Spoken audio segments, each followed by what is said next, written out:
Three. Okay. Yeah. Calling on now the Prime Minister to start this debate. Here.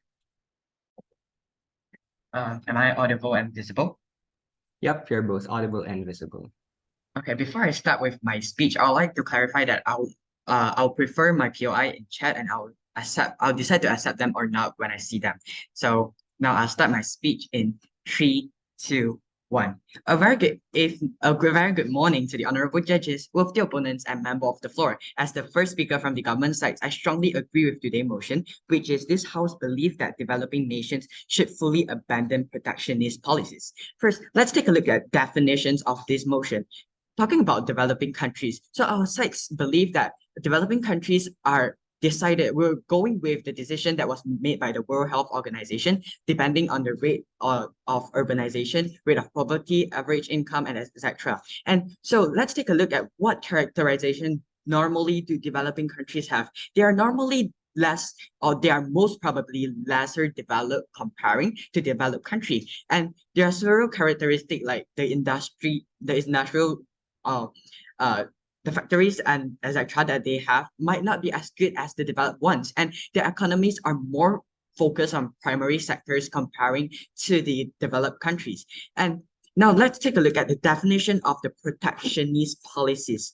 And by saying protectionist policies, is those policies that was made to tax, limit, and set quota for foreign goods and services, which was mentioned in the info slide. And by doing so, it helps to conserve and protect the domestic companies from competition to the foreign industry. And this also includes subsidizing domestic industry. And our mechanism is that we, as government teams, we abandon protectionist policies, but it is just a temporary solution in order to speed up development of the country.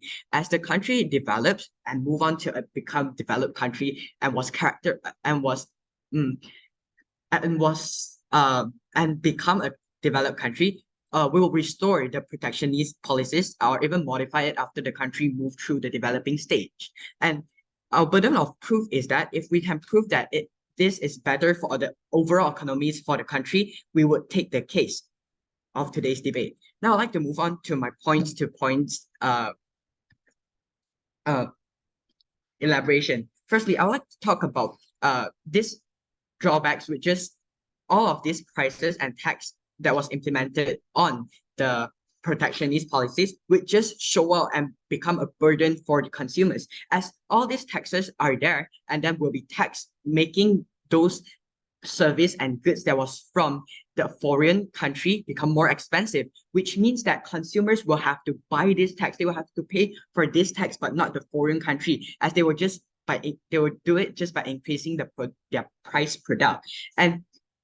So in the end of the day, all these taxes will then be shown and will be a burden for our citizens and our consumers. And it is bad for the overall economy for the country because it deplete the economy of our country and causing less trades and selling and buying going on in our country.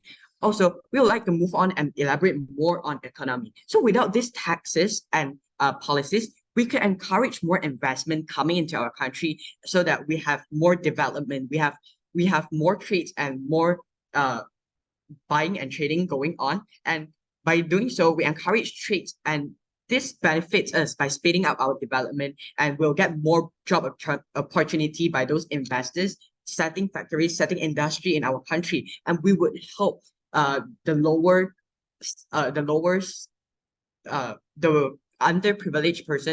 underprivileged people to get a job, because there's more job opportunity in our country. And these points will be further elaborate in my second speaker speech. And I would like to also, so for sides opposition, they might bring up points like, oh, this will inhibit the domestic industry from growing in our country. However, again, I would like to clarify and note and do, I would like to clarify that for developing countries, their characterization is that normally their industry are not as good as what the investors brought into the country. As an example, comparing to India to US, imagine US invest and set factories and industry in India, of course, it would be so much more better comparing to their domestic industry. So by saying so, or even India themselves don't even have the industry that the US was bringing in, the investment that US was bringing in. So in this case, this foreign investings and this foreign goods and service are actually more qualities, and it brings a better qualities and better qualities products and technologies into our country, which means in the future our citizens or even our industry, our domestic industry, they can learn from this foreign industry, foreign goods and services providers, and so that they can improve and furthermore have a better qualities domestic products. And this is how how a progressive country should have moved on. Because like Malaysia, we should learn this skills that was from others country and implement it into domestic industry. However, isolation economy, which would be encouraged by not abandoning these protectionist policies, would lead to isolation economy, and it wouldn't help with a faster and further development of the country, especially in the domestic industry sites. And it is very regressive at our site's point of view. And with this, by saying that it costs more burden and our consumers will have to pay more for goods and services, and it inhibits the economy of our country. And by abandoning these protectionist policies, we help to improve domestic industry. So our side is proud to propose, and I rest my case. Thank you. Thank you so much, Prime Minister. Calling on now the Leader of the Opposition to open up the opposition case. You're here. Excuse me, am I audible? Yep, you're clear and audible. All right, I will begin my speech in 3, 2, 1. Honorable adjudicators, cite government's mechanism of restoring such policy after they have developed is entirely misguided and unexplained, as they ignore the fact that these policies are no longer needed after the country is fully developed and able to stand on its own 2 feet. Good morning, everyone. I am the first speaker from opposition from Hanjiang High School, and I will go into my mechanism right now. First of all, my mechanism today's speech is that the stakeholders in today's debate are the developing nations, the local corporations, and the workers. These 3 are the stakeholders today: developing nations, local corporations, and workers.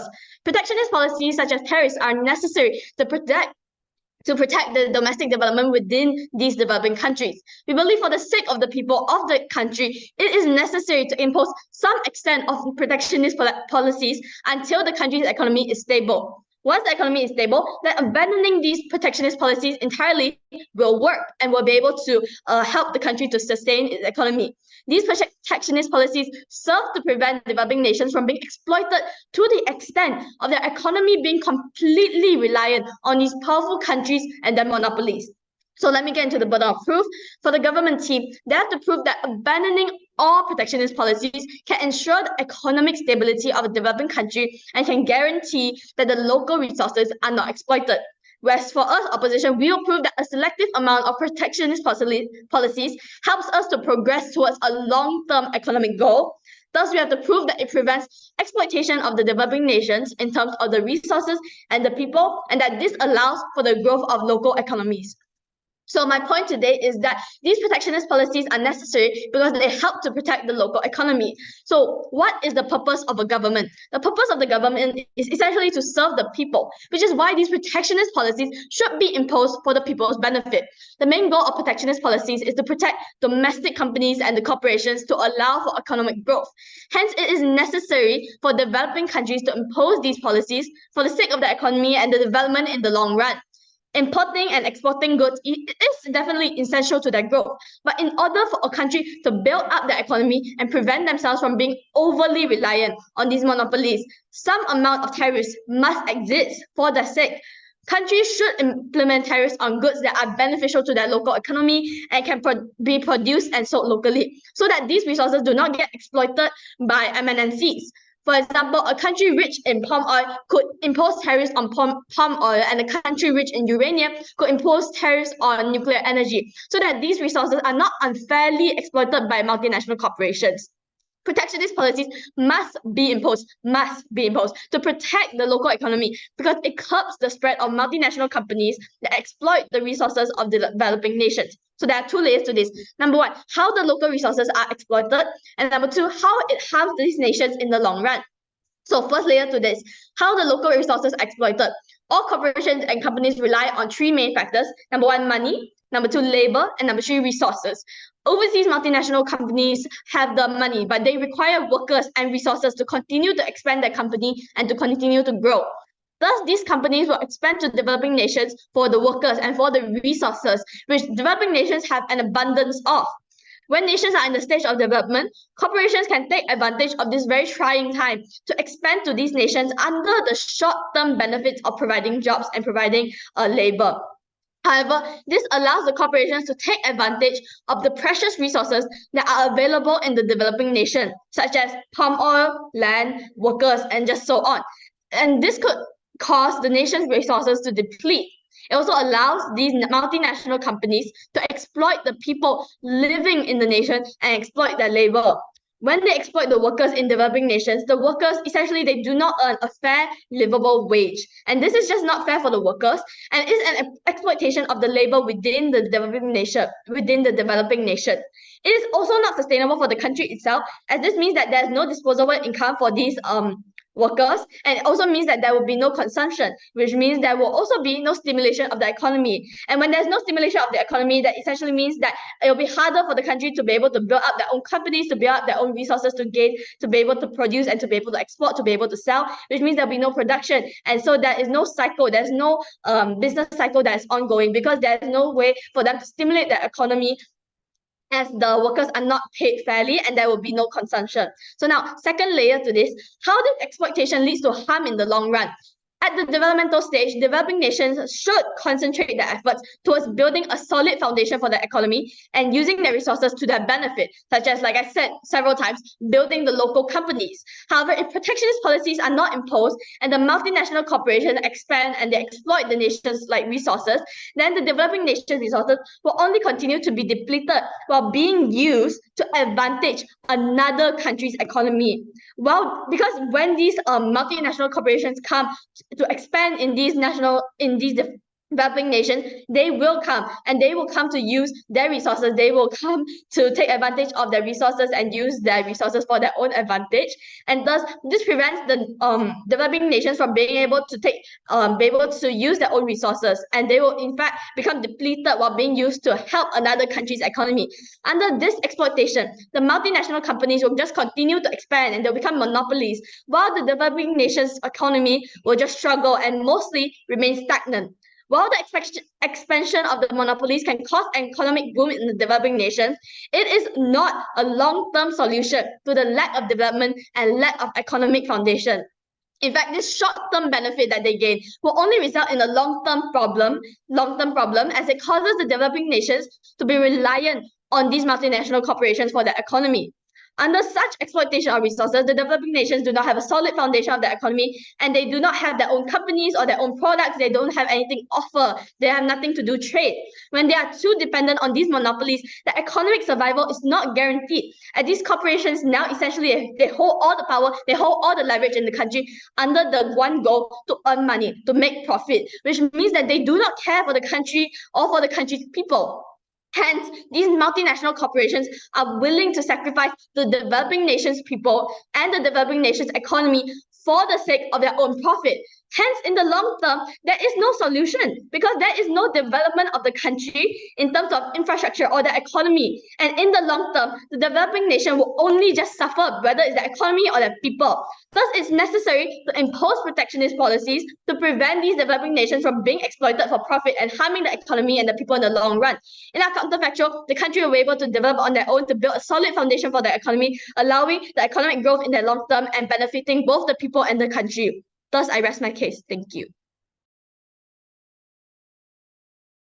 Thank you so much, Leader of the Opposition. Calling on now the Deputy Prime Minister to extend the Hi, am I audible and visible? Yep, you're both audible and visible. Okay. I'll begin my speech in 3, 2, 1, go. A very good morning to the honorable adjudicator, worthy opponents, and my fellow teammates. I am the second speaker of the government team, and I strongly agree with today's motion. Now, as a second speaker, I will be offering rebuttals, and I will be giving my team's points. So first, I would like to begin with my rebuttals. And as the first speaker has said, it takes a long time. As the first speaker has said, there's no stimulation if workers are not paid fairly. But I would also like to point out that in this protectionism, right, you are really targeting the lower and middle classes, because when you increase prices and you increase taxes in everything, who is going to suffer? The lower class, right? And if they don't have enough money, they can't stimulate the economy either. The first speaker also mentioned that you need to have a good foundation, and that includes enforcing protectionism. Well, another way to build good alliance is forming good allegiance, not becoming economically isolated, having cohesiveness, etc. Now, the first speaker has talked about exploitation the most, and she talked about how without this protectionism, there will be exploitation a lot. But I don't think that she has talked about her own points and why it's not. So today in my speech, I'll be talking about why this protectionism causes more harm than just these exploitations. Now, today in my speech, I'll be talking about how the harm protectionism brings and the benefits of the free trade as an alternative. Firstly, the harm to the lower class, as I have mentioned. With protectionism, the prices for consumers are higher. This in turn leads to a worse off economy. This damages the outputs, the profits, the investment, and jobs in many lower, I do not accept your UI, and middle income developing countries that rely heavily on these exporting primary and manufactured goods for their growth. While the rich will not be as affected as this developing country grows, to the lower and middle class, we are limiting the opportunities with these higher prices. In free trade, we allow these consumers to access cheaper goods on the world market. As the opposition wants protectionism to help with local industries, they seem to neglect those who have to suffer in order for these in countries. Once again, the system is rigged against the poor in the opposition's case. Now, my second point is because we do not provide an additional tax for the developing country, it encourages these businesses overseas to expand their offering of goods into this developing country, because customers are more inclined to buy these products and services. It sets up business ventures and investments into our countries. These corporations will be more inclined to invest, to set up more branches in these developing countries when there is less tax. This will then in turn boost the economy again and also cater towards the lower and middle class because they have job opportunities, right? Unlike the opposition's case, if they were to implement protectionism. Now, another effect that this protectionism has is the risk of retaliation from other countries. With the protectionism set so high, customers will be likely to retaliate with a higher tax as well, which results in a trade war. Now, again, this protectionism affects the poor. In our alternative, free trade, we promote global cooperation and cohesiveness. In the government team, we are proposing free trade now, especially for a developing country. Free trade is vital. It creates more job opportunities, and for these lower class people who can't really get a job to work for business ventures by overseas cooperations. Now, I will be summarizing my team's case and the flaw in the opposition team's case. So as they talked about how there's no stimulation if workers are not paid fairly, we have countered that by saying that there's no stimulation if the lower and middle class can't afford all these goods and services. And as they said, build a good, no, sorry, I don't accept your POI. In building a good foundation, it's forming good allegiances and not being economically isolated. And then we talked about how protectionism, as the prices for consumers are higher, it is affecting the lower and middle class. And I talked about how it increases more job opportunities and it prevents a trade war. With that, I rest my case. Thank you. Thank you so much, Deputy Prime Minister. Calling on now the Deputy Leader of the Opposition to extend the opposition case here.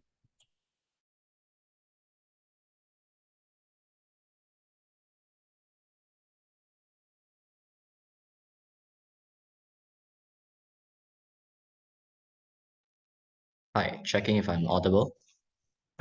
You're both visible and audible. All right, I will start my speech in 3, 2, 1. A very good morning to the Honorable Adjudicator and all that are present for today's debate. I'm the Deputy Leader of Opposition representing Hanjiang, and I'm strongly arguing against this motion. Now, first, I would like to address some rebuttals on the government side. They talked about how having protectionist policies will make the people suffer because apparently we're like tariffing everything, but that's not the case. We're only setting tariffs on selected industries that the developing countries think they can grow. We're not placing a tariff on literally everything, like every single product. So multinational companies can still provide like these cheaper alternatives to everything. We're only placing tariffs on items or industries that the government can develop, not on everything. So therefore, the entire point about the middle class suffering does not stand. Also, if you could just buy from like local industries, I'm pretty sure it's gonna be cheap or maybe even cheaper. So I don't understand their entire point about how the middle class is supposed to suffer, because number one, it's either you buy from local domestic companies, and number two, we're not tariffing everything. So we're not taxing every single industry. So they will still have access to most of the cheap products that come with multinational companies. Okay, so we must understand one thing about this case, right? Is that the government must see that a country without protectionist policies will have less and weaker domestic companies. I'm pretty sure this is very self-explanatory, right? That's just how this debate is about. So on to my point about long-term economic growth and international standing. Protectionist policies help to grow local industries and productions, which develops the country's own strengths for it to truly compete on a global stage. It stands that a developing nation that has protectionist policies will be more likely to be able to nurture and grow more local companies till they are big enough to compete on an international level by preventing them getting overshadowed in the early stages by multinational companies with access to economies of scale. Local production and companies are very crucial to a country's economy because it gives the country economic value and power. The country must have something that is worth trading for so that they can establish mutual international relations instead of being trampled over by bigger economies. Our world is dependent on international trade. So if you have nothing or very little to trade, you virtually have no standing or say in the international leagues. This is detrimental because your country will be seen as weak and the value of your currency will be very small, which makes acquiring resources from trading very unfair, very hard, and at a massive loss, which directly reflects on the quality of life of your citizens who will not be able to enjoy all of the benefits of a developed country and society. Having big local companies also increases employment, which, unlike multinational companies, do not exploit locals to such a degree that multinational companies usually do. Local companies also contribute to the country's GDP more than a multinational company. It's pretty straightforward, isn't it? Like your local domestic companies are under your own government. Therefore, they have no choice but to contribute to the GDP. Whereas multinational companies have a lot of loopholes and ways to avoid contributing to the actual country's GDP or paying any taxes to the government. So local government developing nations do not stand to benefit as much as they do from multinational companies as they do from local companies. So protectionist policies allow a country to efficiently grow industries that it has access to, such as if a country like Malaysia has a lot of palm oil, like my first speaker has already said, then they impose tariffs on foreign palm oil to ensure that the infant survival of the palm oil industry before it becomes big enough and has access to benefits such as economies of scale that allow it to operate and compete on an international level. Once again, we are not placing a tariff on every single industry. It is only the few industries that the government has identified that a country can be strong in that they will place tariffs on, and these tariffs can actually be lifted later on when the company is big enough to actually compete on an international stage. So to summarize my points, local companies and industries benefit a developing government more because they provide fair employment and gives the country economic power and standing to compete on a global stage, and which allows it to trade fairly and allows a high quality of life for the citizens. Early protectionist policies help to develop and grow these integral local industries. In the long term, our side will allow developing countries to stand on their own and become a developed country faster than what the proposition argues for, who are reliant on multinational countries multinational companies and have a weaker international standing on the proposition side. Our side benefits the three main stakeholders that we have already identified, which are the developing governments, who will be able to develop faster because of a higher GDP, and domestic companies will be able to flourish under the protection and are allowed to grow into bigger companies. And the workers are given fairer pay and fairer working conditions, and the people in general enjoy a higher quality of life with high economic growth that follows having good domestic industries. And this is all thanks to protectionist policies. We have proven that these policies are very beneficial. Thus, the notion that we should fully abandon these policies is a massive mistake and should fall. Before I rest my case, I will be taking any POIs verbally.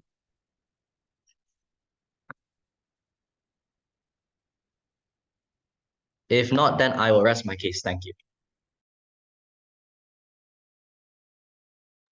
Thank you so much, Deputy Leader of the Opposition. Calling on now the government whip to extend the government case. You're here. Hello, am I audible and visible? Yep, you're both audible and visible. All right, I'll begin my speech in 3, 2, 1. A very good morning to the honorable adjudicators, worthy opponents, and my fellow teammates. Today's debate motion is that this House believes that developing countries should fully abandon protectionist policies, and our team strongly supports this motion. So first of all, let's give a summary on the cases on the point of clash in this debate. So what the two sides are debating on in this debate is essentially the advantages and disadvantages of local businesses and foreign businesses. The opponent is arguing that local businesses is better for the sustainable development of the countries, while our team argues that it is better for foreign businesses to set up industries in the developing businesses, and that would be a better method for a country to develop and to have a sustainable economy.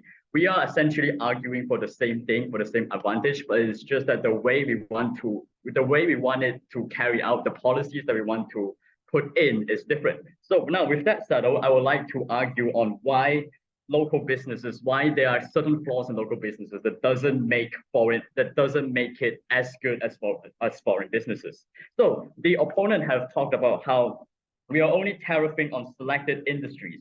We are still prioritizing some local businesses in what they think will grow. Well, I would like to ask the opponent how. How does a country know on what industries will grow, is guaranteed to grow? The opponents have not provided in their mechanism on how do they think, how will they single out the industry that is expected to grow. They have also talked about how because local industries can provide fairer working conditions and stuff, but how will all of these benefits apply if you don't necessarily know if the industries will actually grow and prosper into the condition that is sustainable? Whereas with foreign businesses, you have more ensurement that the industry is being set up will actually work. You have more of a concrete foundation that the businesses set up will 100% work, that people will 100% get jobs, that the rate of job would indefinitely increase. So with foreign businesses, you get more security, you get more job security. And also another thing that I would like to point out is that local businesses, when you compare to foreign businesses, you compare their capability of providing work. Surely it is intuitive that foreign businesses have a greater capability to provide more work, to provide more. Because they are more developed, they can provide more work and basically more incentives to the people. They can benefit more people. They can provide more jobs to more people than local businesses. That is an indefinite fact. So by local businesses trying to maintain the stability of the country is less economically sustainable than with foreign businesses, because more people can get jobs with foreign businesses. So they've also talked about the whole issue of exploitation, how essentially these foreign businesses are exploiting the people of the country, and they're exploiting their natural resources. They've been exploiting the labor of the places. Well, it is a issue in today's world, but there are growing awareness. You can't guarantee that all foreign businesses all exploit the country all exploit the labor of their country. And with this situation, while it still exists in this world, there is a growing awareness, there is a growing scrutiny on these certain issues. Consumers are becoming more aware the fact that exploitation exists, and they will do their part to boycott certain companies if they are found to practice that behavior. So while it is still a problem in today's world, but it is a problem that is gradually decreasing. And I believe that as time goes on, this problem will be pretty mitigated.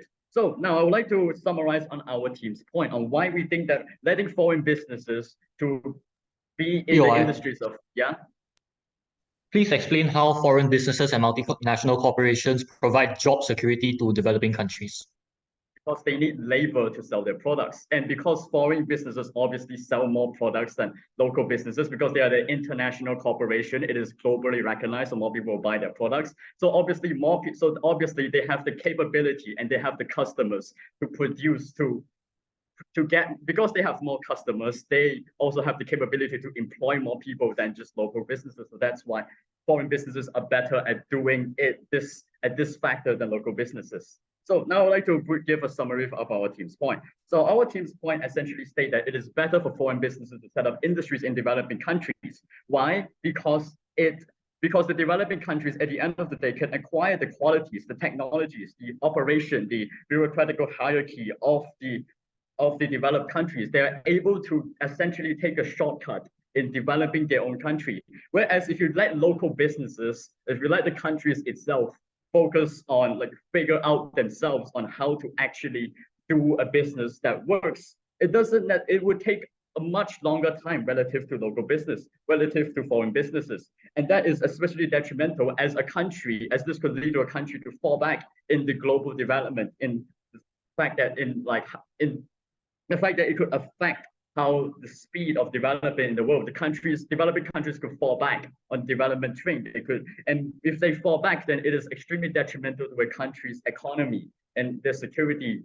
It is also a detrimental effect to their national security and etc. So, for example, it takes Britain 90 years to develop to this point. It takes Britain 90 years to actually achieve urbanization, full urbanization of their countries. So are you essentially wanting developing countries to take 90 years just to reach the point that current developed countries are now at? Are you essentially saying that you are giving developing countries a period of 90 years just to reach the point that developed countries are now? It's just a not sustainable way for things to work, especially now in this rapidly developing trend in technology. So this is what essentially our team is proposing, that with foreign businesses, we are encouraging the development of a country faster than the methods proposed by the opposite opponents. And we are also stating that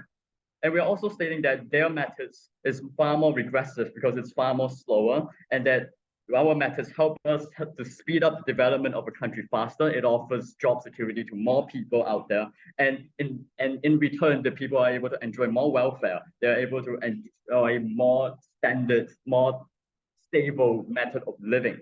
So this is what our team is advocating for, and with that, I am proud to propose. Thank you. Thank you so much, Government Whip. Calling on now the Opposition Whip to extend the opposition case here. Am I audible and visible? Yep, you're both audible and visible. Right, okay. So before I begin, I would like to take my POIs in chat, please. So when you want to POI me, enter it in chat and I will answer when I see it. Okay, one moment. Right, I'll begin my speech in 3, 2, 1. Good afternoon to the honorable adjudicator. I'm opposition whip representing Hanjiang High School on today's motion, strongly against it. And as opposition whip, I will be doing 3 things. First of all, I'm going to summarize our team's case. Second of all, I'm going to summarize their team's case. And third of all, I'm going to compare these cases and I'm going to prove to you why our team takes this debate home. So the main few points of government team is that the developing country doesn't have a good industry yet. So they want foreign investment to make the industry better, right? Because if you don't have a good industry, then, well, you can't develop, and then a developing country will always be stuck in the middle income gap. They say that their long-term economic goal is the same as ours. They want developing countries to become developed. It's just that their methodology is different. And their methodology is that instead of imposing protectionist policies, they want foreign investment to make the industry better. However, foreign investment on its own is not enough to make the industry better. Why? Because you don't have the protectionist policy there to stop the widespread expansionism of multinational corporations on the local resources of your country. We're not saying that all multinational corporations are bad. We should kick all multinational corporations out of our country. We should build an isolationist economy, cut ourselves off from the world. No, that's not what we're saying. We're saying that in order to prevent multinational corporations from exploiting our local resources, which our government has the capability to develop, we are going to impose a certain amount of tariffs on these local resources so that they are not exploited by multinational corporations, so that our government's economy can stand on its own 2 feet, and so that our economy can progress and develop into a developed country. Their policy also states that they're going to restore protectionist policy once they become a developed country, but they have given no evidence or no even fleshing out as to why they want to restore protectionist policy once they become a developed country. Because when you become a developed country, you do not need protectionist policy anymore. That is why protectionist policy should only be done with developing countries on our team's case. When our team's developing countries become developed countries, we will drop protectionist policy, because at that point, it is not necessary to protect these small local economies, and it's not necessary to babysit them anymore, because they have grown already in a way that makes them able to compete with multinational corporations. So we do not need to limit the spread of multinational corporations because our country is strong enough. However, on their side, it doesn't make sense to restore protectionist policy once they become a developed country, because there is no point in having a protectionist policy once you become a developed country. In fact, having a protectionist policy once you become a developed country is going to only lead to economic isolation, which, as they have stated, is already bad, because economic isolation just leads to your country's economy being cut off from the rest of the world. So their policy is essentially contradictory with their entire case. Their other main point is that protectionism affects the lower and middle income classes because there's no buying power. So our system is quote-unquote rigged against the poor because there's a larger burden for consumers to buy foreign goods. But that's the key point there, right? Foreign goods, that's exactly what we are trying to limit. Consumers do not need to buy foreign goods. That is what we are trying to achieve. Consumers can buy local goods, and they can't say that foreign goods are going to be higher in quality than local goods because there's no evidence to support that being the case. In fact, having your economy and having your products produced locally is probably going to lead to them being higher quality because there's less exploitation of multinational corporations. There's less monopoly happening in the country from the outside. So protectionism doesn't affect the lower middle income classes in a way that takes away their buying power. In fact, it actually benefits these people because it allows them to buy local products, and them buying local products is going to boost our country's economy, which in fact will boost the lower and middle income classes. So protectionism benefits the lower and middle income classes. They state that multinational corporations provide job opportunities and they provide job security. Now, the first is true in the short term. Multinational corporations and foreign businesses, they provide a large amount of job opportunities when they come into the country. But once they come into the country, they are going to stay in that country, and eventually they are going to cut off their workers because they are going to start to have enough money to mechanize and automate their production, right? And when that happens, it's just going to exploit the workers. It's going to affect the lower and middle income classes in a bad way, and it's going to drop our country's GDP, and then it's going to make a developing country stay in that middle income gap. Yes, you create more job opportunities when you come in, but those job opportunities do not stay because multinational corporations are not in the best interest of your country.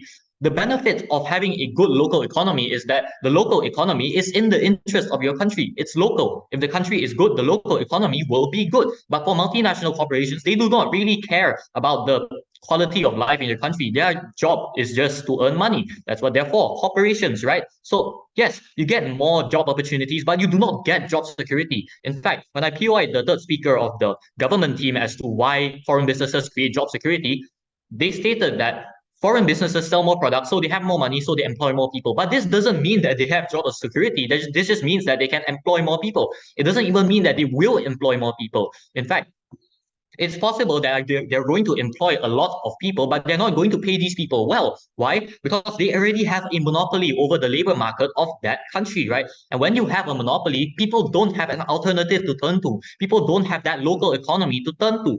And when people don't have an alternative to turn to, they become desperate and they'll settle for low-income jobs, which is why we want to limit the spread of multinational corporations within developing countries in terms of the local resources of the developing countries. They say that, oh, there's a growing awareness. Multinational corporations won't exploit countries anymore because the consumers will boycott them through things like labor unions. So the problem is decreasing. No, the problem is not decreasing. In developed countries, yes, the problem is decreasing because people are starting to have education. People are starting to form labor unions. People are starting to go on strike against these consumers. However, in developing countries, people do not know this. People do not have enough labor unions. They cannot band together to boycott these multinational corporations. They're essentially unprotected against multinational corporations because all of the protection that we want to place on them doesn't exist on their side of the case. That's why we want to implement protectionism so that a country is protected from the expansionist threat of multinational corporations, so that multinational corporations can't boycott countries, and so that consumers will boycott multinational corporations. They say that it took Britain 90 years to develop, and we want developing countries to wait 90 years before becoming developed. But the problem here is that Britain relied on its own economy, and it was hit by several pandemics and illnesses. And Britain taking 90 years to develop is not equivalent to every single other country waiting 90 years to develop, because we're not cutting multinational corporations out of the country. We're simply limiting their spread on the local resource of the country. As such, I rest my case. Thank you. Thank you so much, Opposition Whip. Calling on now the opposition reply to end the opposition case. Here. Hi, am I audible? Yep, you're both audible and visible. Okay, I will begin my reply speech in 3, 2, 1. Honorable adjudicators, the government is under the misguided impression that not abandoning protectionist policy entirely isolates a country and their economy. The government somehow believes that protectionist policies is somehow rigged against the poor because we protect the domestic development. The side government is under the misguided impression that the economic boom by monopolies is somehow long-term and not a short-term benefit to sacrifice the people for profit. Today's side government has completely failed to prove their stance, and I, as the reply speaker, will be analyzing the main clashes in today's debate and tell you why we, as the opposition team, should take this debate. The main clashes in today's debate is number 1, the development of the nation. Number 2, isolationist policy and globalism. Number 3, harming the poor. First clash, the development of the nation. Side government argued that without these protectionist policies, they will be able to trade globally and be able to improve the country's economy. They claim that multinational companies expanding into developing nations will help create job opportunities and help the people within the developing nations. However, we have disputed this because number 1, global trade is not possible when the developing nation has not developed their own specialized industries. Until then, developing nations hold no standing in international relations and makes trade nearly impossible and causes a loss economically. Number 2, the creation of job opportunities on government side is merely a short-term benefit and does not solve the problem in the long run. Number 3, side government has also entirely neglected how developing nations are basically seen as weak on an international level, allowing their resources to be taken advantage of and exploited by multinational companies. Thus, their point is just not realistic and also does not stand in today's debate. Side government has also completely neglected the fact that on their end, the developing nation is entirely dependent on such foreign monopolies and does not have a solid foundation for its economy. Thus, it moves toward, on that end, they are moving towards a collapse of the economy and the country, which will harm the people. Whereas we advocate for a solid foundation of the economy to prevent these people from being exploited and prevent the country from collapsing when the monopoly sacrifice the developing nation for their own profit. Hence, we take this clash. Second clash, isolationist policy and globalism. Side government claims that protectionist policies only progress towards an isolationist country and economy, which harms the international relations and the international trade of developing nations and will in turn harm their economy. However, we have disputed this because number 1, in our mechanism, we have stated that we are not entirely keeping all protectionist policies on all products, but in fact only imposing these policies on the specialized products and exports of the developing nation. Number 2, international trade and relations cannot be established while the nation is still developing because the developing nation is still basically weaker compared to the economically strong countries. Hence, trade is not possible until the developing nation can build their solid economical foundation, which is not possible in the government's counterfactual. As opposition, we'll explain how the exploitation of the resources and the labor in these developing nations today will occur and will in fact harm the nation despite the short-term job creation. The only benefit on government side is the creation of jobs, which is in fact not secure and temporary due to corporations' goal of profit. Whereas on our side, as opposition, we built a solid foundation for the economy to allow and progress for further development, growth, trade, and in the long-term future. Hence, we also take this clash. Third clash, harming the poor. Government side claim that these protectionist policies are rigged against the poor because tariffs and taxes imposed on products prevents consumption.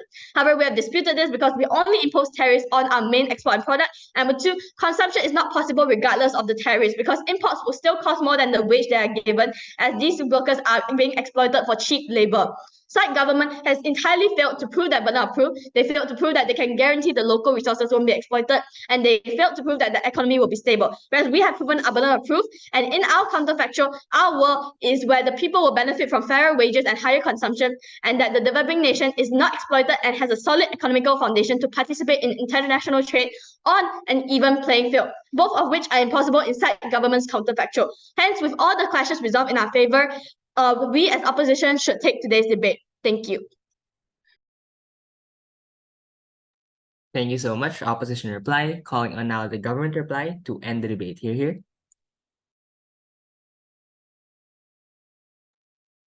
Hi, am I audible and visible? Yep, you're both audible and visible.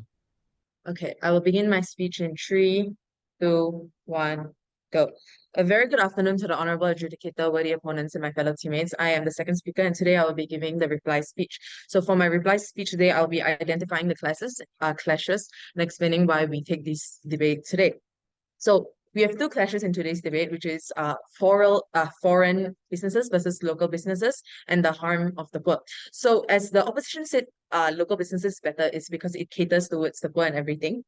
It caters towards the poor. However, my third speaker and me as second speaker has mentioned that it increases the overall prices because when the tax increases, then all the prices increase because they are trying to compete. So we take this because that's their point has been negated. The second point is that it and also about the foreign and local dispute is that a lot of countries such as India, Pakistan, they abandon their policies, which proves that it works. By abandoning protectionism policies, it works. The second point is that it harms the poor. And like I said, because when you increase the overall prices, when you increase the prices due to tax, then you increase all the prices. Therefore, it does harm the poor, and we take this case. Now, to summarize my team's points, we talked about how for protectionism, the prices is high, everything is high, you're harming the poor. And then we talk about how the trade wars, etc. And we talked about business ventures setting up, and the opposition talked about the exploitation, but my third speaker said there is no guarantee of this exploitation. So with that, we take the floor. Thank you.